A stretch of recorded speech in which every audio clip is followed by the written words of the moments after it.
Poucos sabem, mas as águas que banham o Chile, o Peru, o Equador e a Colômbia são mais altas que as do Brasil, da Argentina e do Uruguai. O Oceano Pacífico é cerca de 20 centímetros mais alto que o Atlântico. Embora pequena, essa diferença pode interferir na circulação oceânica, no clima global, na navegação e até em obras como a do Canal do Panamá.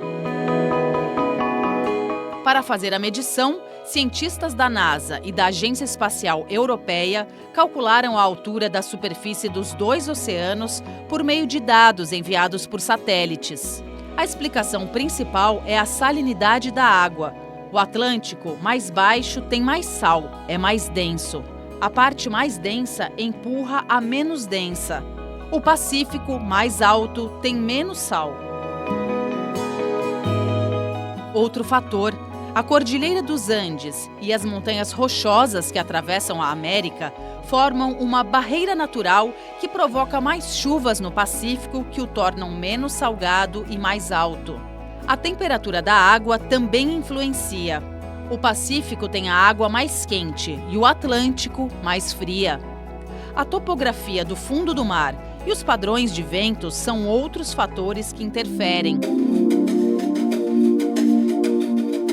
A diferença de altura entre o Pacífico e o Atlântico afeta, por exemplo, o Canal do Panamá, a hidrovia navegável mais famosa da América. O sistema de eclusas permite a navegação unindo os dois oceanos com medições diferentes. Fenômenos curiosos que mostram como as águas dos mares e oceanos, que cobrem 70% da Terra, sofrem a influência de aspectos do planeta pouco conhecidos pela maioria das pessoas.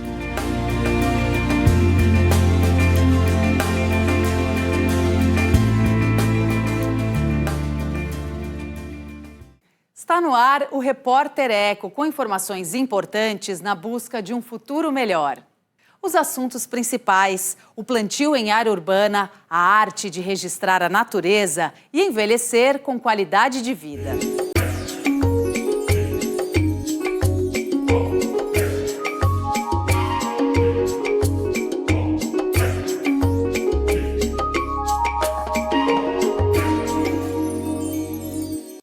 Veja os destaques do programa de hoje.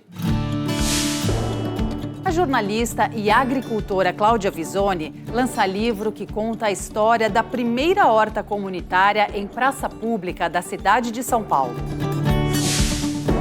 Fernando Facioli é o brasileiro mais jovem a integrar o grupo internacional de fotógrafos que trabalham pela proteção da vida silvestre.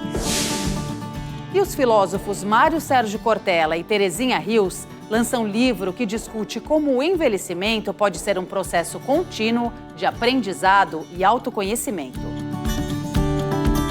A Horta das Corujas foi a primeira horta comunitária em praça pública da cidade de São Paulo.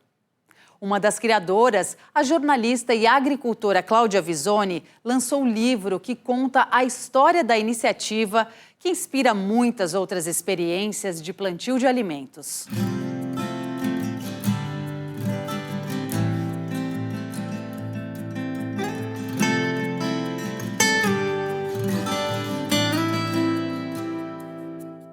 Quem passa pela Praça das Corujas, na zona oeste da cidade de São Paulo, desfruta de silêncio e tranquilidade. Um oásis longe do trânsito e da correria da metrópole, onde são cultivados alimentos.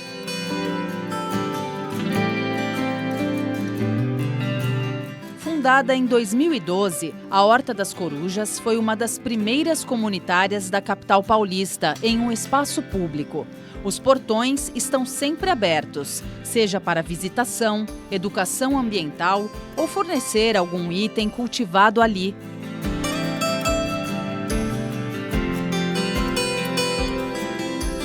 A gestora ambiental Débora Caldeira trabalha na horta todos os dias por meio de um programa do Ministério do Meio Ambiente e a Prefeitura de São Paulo, junto à iniciativa Sampa Mais Rural, que estimula o desenvolvimento da agricultura em hortas urbanas comunitárias e de pequenos produtores das periferias.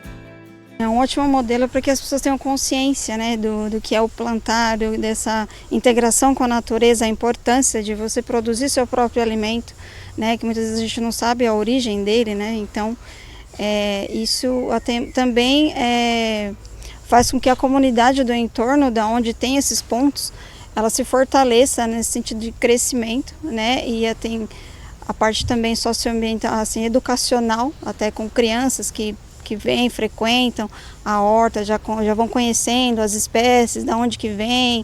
Isso é muito importante, né, que a gente não tem isso nas escolas hoje.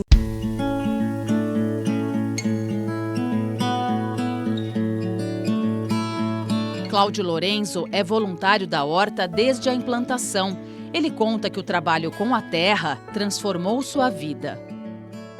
A horta foi se transformando também e a gente foi aprendendo muito nesse período. As pessoas questionavam bastante, né, sobre essa ocupação aqui, que podia gerar resíduos que atraíssem roedores, por exemplo, que é absolutamente infundado, né? Ao contrário, esse é um espaço que preserva a biodiversidade e faz controle, por exemplo, do mosquito da dengue, através de nossas cacimbas, né, onde ficam pequenos peixes que comem os ovos, né, dos mosquitos, fazendo um controle natural, sem pesticidas, né, sem venenos. É também assim um laboratório, né, de como funciona a natureza, de como a natureza ela sempre tende a manter um equilíbrio, que é um equilíbrio muito próximo do que o ser humano precisa para viver bem.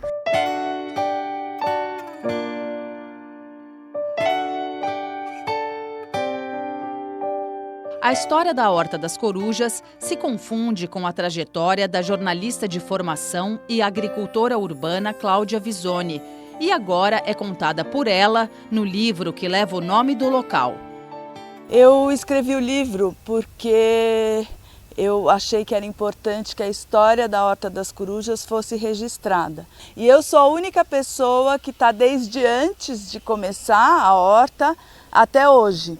Então eu achei que essa memória era importante e também há um cenário dos movimentos ativistas mão na massa de ocupação de espaço público em São Paulo da segunda década desse século. O livro Horta das Corujas traz também um guia para plantio urbano. A publicação ressalta a necessidade de envolver as pessoas do entorno. Sem a participação de quem é do local, o manejo com certeza seria equivocado, porque cada horta tem uma vocação, cada horta está muito conectada à sua comunidade, tem características diferentes, porque as hortas são que nem pessoas, cada uma tem uma personalidade, não existe outra igual. O poder público precisa trabalhar em escala e tem uma tendência de fazer as coisas padronizadamente. Não ia dar certo. Batata, abóbora, acerola, banana, pimenta, manjericão, cúrcuma, flores comestíveis. A lista de cultivos aqui da Horta das Corujas é diversificada. A de benefícios para o planeta, as pessoas e a cidade também. Iniciativas como essa promovem o bem-estar, a integração da comunidade, o combate às mudanças climáticas e a segurança alimentar.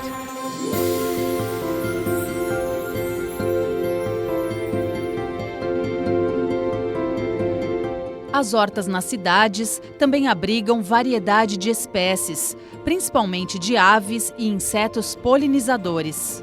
Investir em políticas públicas para aproveitar áreas ociosas com hortas urbanas contribui para um meio ambiente mais saudável e torna as cidades menos hostis.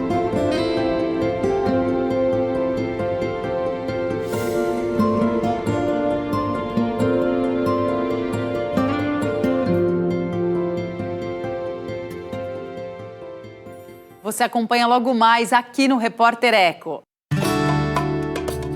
Conheça o fotógrafo Fernando Facioli, que se dedica à arte de registrar ações de conservação da vida silvestre.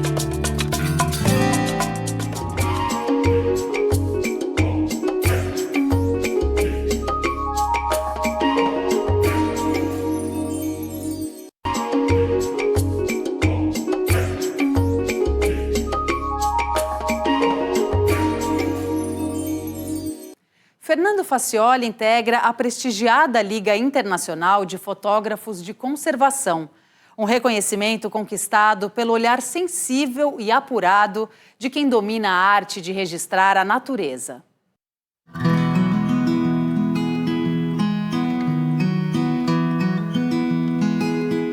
Transmitir mensagens de esperança por meio de imagens. Esse é o objetivo do fotógrafo Fernando Facioli, que desde 2021 trabalha com temas de conservação.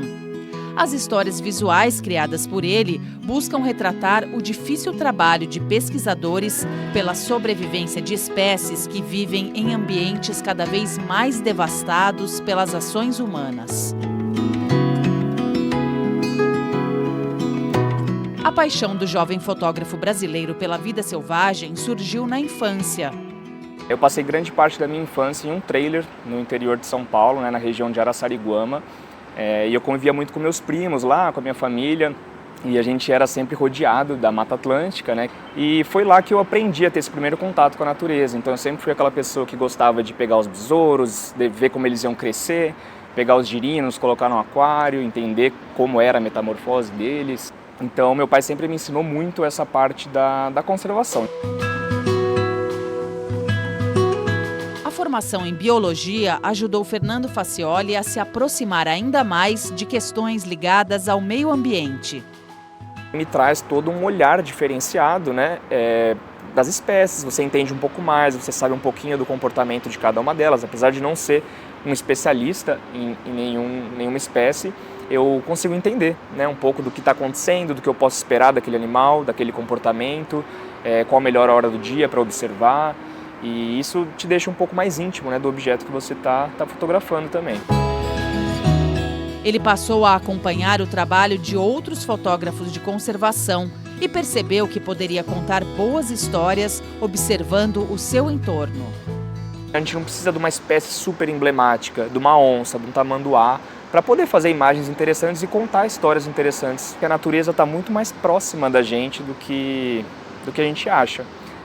Então, mesmo numa grande cidade como São Paulo, nós temos os parques. Quando você vai lá e começa a observar eles de perto, as árvores, a folhagem, você começa a ver que existe uma fauna muito grande aqui. Eu acho que para quem quer começar na fotografia de conservação, é você se apaixonar pelo seu objeto de estudo. É primeiro estudar, não tentar já começar a fotografar, mas treinar, praticar esse olhar, essa observação, essa contemplação da natureza.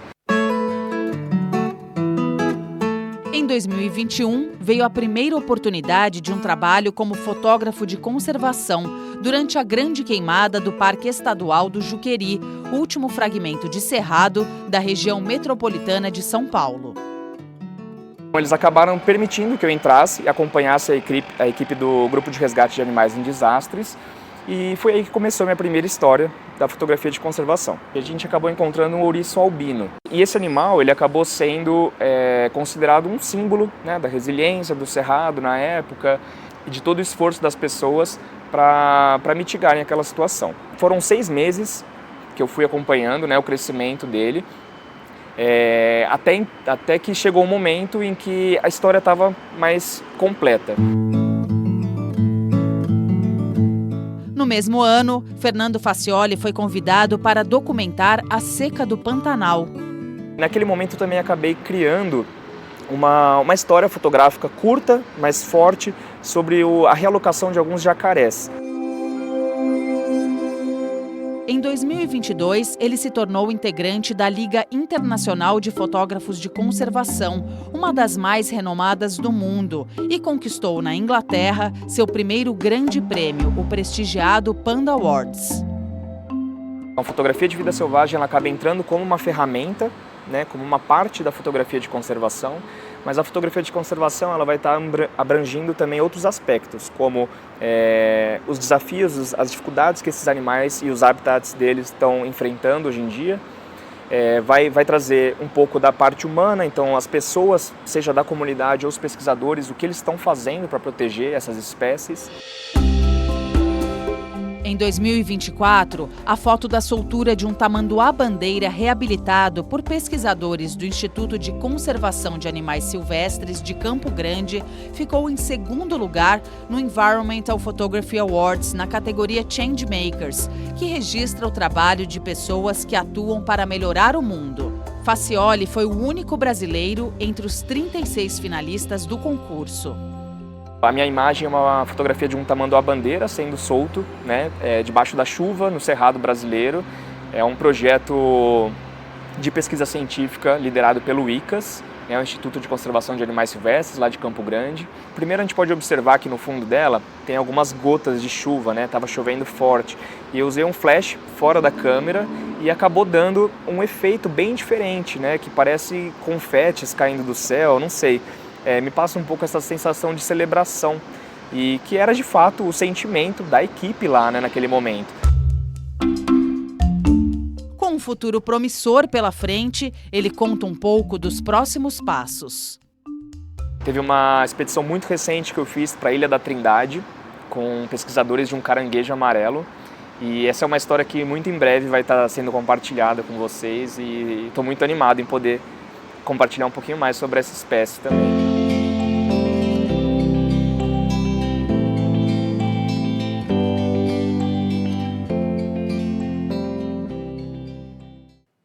Veja a seguir aqui no Repórter Eco. Os filósofos Mário Sérgio Cortella e Terezinha Rios lançam um livro que reflete sobre o desafio de fazer do envelhecimento um processo de aprendizado.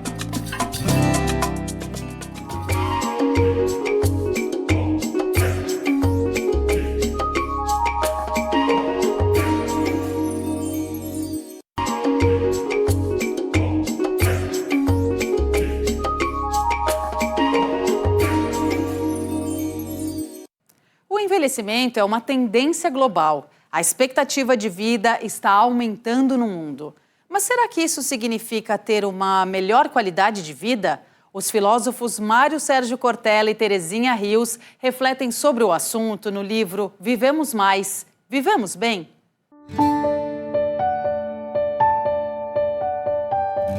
A população mundial está envelhecendo. Em 2050, teremos 1 bilhão e 600 milhões de pessoas com mais de 65 anos no planeta, segundo a ONU. O Brasil deve ocupar o 5º lugar na lista de países com maior número de idosos, já em 2030. Na América Latina e Caribe, a transição da juventude para a velhice está acelerada, o que fez a ONU declarar a década do envelhecimento saudável nas Américas. A ideia é que governos e sociedade civil se unam para melhorar as condições de vida dos idosos. Como está a qualidade desse envelhecimento? Como combater preconceitos relacionados com o avanço da idade? Qual a importância de olharmos para a nossa trajetória de vida? São alguns temas trazidos à tona por filósofos educadores num livro escrito a 4 mãos. Vivemos Mais, Vivemos Bem é um diálogo entre Mário Sérgio Cortella e Terezinha Rios, amigos há quase 50 anos. A reflexão sobre o envelhecimento abarca até a divertida divergência sobre como nomear os maiores de 60 anos. Ele não gosta de usar a palavra velho. Ele acha que seres humanos não ficam velhos, ficam idosos. E eu brinco com ele dizendo que não existe o verbo idosar. O verbo é envelhecer. Terezinha acha que o termo velho ou velha é mais amoroso, mais afetivo. E eu tenho preferido, nos últimos anos, trabalhar com o termo idoso ou idosa. Quanto mais idosa ela ficar, mais essa divergência vai aparecer. Diria ela que isso, que é a minha divergência, é mania de velho. Eu digo que não, que é de idoso. E como Cortella analisa o termo melhor idade? Uma pessoa com mais idade, ela será beneficiada pela ausência da obrigatoriedade do mundo do trabalho no cotidiano, que ela poderá ser cuidada e terá tempo liberado para outras coisas. Como isso em larga escala é ilusório, né, o termo acabou ganhando uma carga cínica. Tive várias melhores idades e tive várias piores. E hoje, né, já aos 70 anos de idade, portanto idoso e não velho, né, eu tenho momentos que são exuberantes e outros que são, né, agoniantes. Os autores do livro querem que os leitores entrem no diálogo. A gente tem nesse nosso cotidiano, nessa roda viva, né, um viver distraído, concentrado só no cotidiano e não tomamos distância para olhar de um jeito mais atento. Eu gosto muito de uma afirmação que encontrei no livro de um jovem escritor português, João Tordo. As pessoas costumam falar em vida e morte. A morte não é o contrário da vida, mas do nascimento. A vida não tem contrário. Esse percurso é que tem significado. E não tem por ele mesmo, tem pelo que a gente dá a ele. A publicação convida a rever preconceitos. Numa sociedade que elege, né, como critério exclusivo de sanidade a capacidade laboral no sentido de emprego e não de obra na vida, é claro que o preconceito é forte. Você olha o velho como uma pessoa que já passou do tempo. Isso em muitas sociedades. Felizmente, outras, a gente tem uma perspectiva de apoio. Há um provérbio que diz: quando um velho morre, arde uma biblioteca. O saber, a experiência acumulada, a partilha das vivências é algo fundamental, mas nem sempre considerado. As citações de livros e filmes em Vivemos Mais, Vivemos Bem reforçam que a arte enriquece a vida e pode ser um antídoto para a solidão experimentada pelos idosos. Muitos tentam combatê-la usando as redes sociais. Isso não acontece quando essas pessoas elas são trazidas para a convivência, né, com os seus filhos e filhas, seus netos e netas. O grupo de amigos se mantém. Estar sozinho não significa ser solitário. Viver melhor é viver com a capacidade de uma vida com sentido, com partilha, em que você entenda que tem relevância e que teve. E que quando se for, do ponto de vista físico, ficará.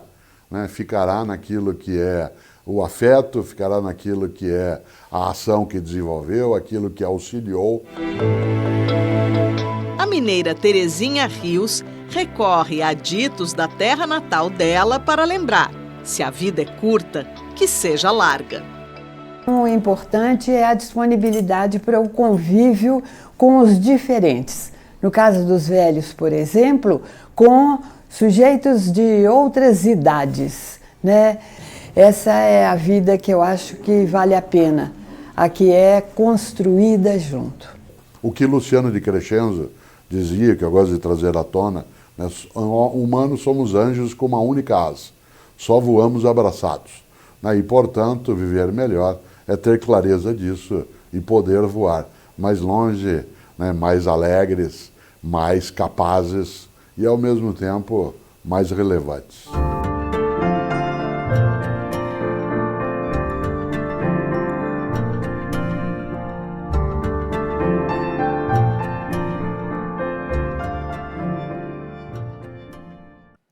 O Repórter Eco de hoje fica por aqui. A gente se encontra no próximo programa com projetos, ações e pesquisas em busca de um mundo que respeite e preserve a diversidade de formas de vida da Terra. Até lá!